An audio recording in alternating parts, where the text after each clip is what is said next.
এই ভিডিওটা সবাই দেখবেন, আর পাইলে শেয়ার করে দিবেন। প্রতি বছর জানি আমরা এরকম খেলাধুলার আয়োজন করতে পারি। আমরা এখন জাতীয় সঙ্গীত পরিবেশনা করব। জাতীয় সঙ্গীত চলাকালীন সময়ে দয়া করে সবাই দেশের সম্মানার্থে, জাতীয় সঙ্গীতের সম্মানার্থে নীরবতা পালন করবেন। যদি সম্ভব হয় সবাই দাঁড়িয়ে ঠোঁটে ঠোঁট মিলিয়ে জাতীয় সঙ্গীত পরিবেশনা করবেন। আমরা এখন জাতীয় সঙ্গীত পরিবেশনা করব। আসসালামু আলাইকুম।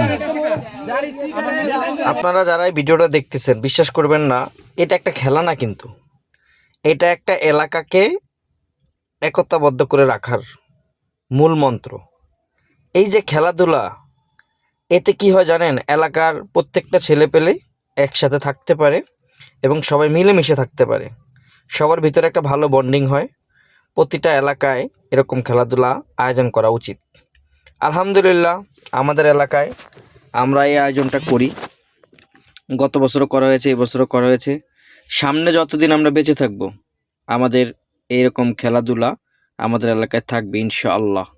এবং আমাদের এলাকার প্রত্যেকটা ছেলেদেরকে নিয়ে আগামীতে আমরা সুন্দর একটা সংগঠন গড়ে তুলব, আল্লাহ যদি বাঁচিয়ে রাখে। এবং সংগঠনটা অবশ্যই এলাকাবাসীর ভালোর জন্য করব, যাতে আমাদের আগামী দিনের ভবিষ্যৎ যারা, আগামী দিনের প্রজন্ম যারা, তারা ভালো কিছু শিখতে পারে এবং ভালো কিছু করতে পারে। খেলাধুলা থাকলে, বিনোদন থাকলে প্রতিটা এলাকার ছেলেপেলেগুলো ভালো থাকে। কারণ তাহলে অন্য ধরনের জুয়া, মদ, গাঁজা এগুলোর ভিতরে আসক্ত থাকে না, খেলাধুলার ভিতরে থাকে। ইচ্ছা নাইলে সবাই আমরা বাড়িতে যাই। এরকম খেলাধুলা থাকলে অবশ্যই আমাদের এলাকাটা আরও সুন্দর হবে, ভালো থাকবে। আপনারা সবাই দোয়া করবেন। আসসালামু আলাইকুম ওয়া রাহমাতুল্লাহি ওয়া বারাকাতুহু।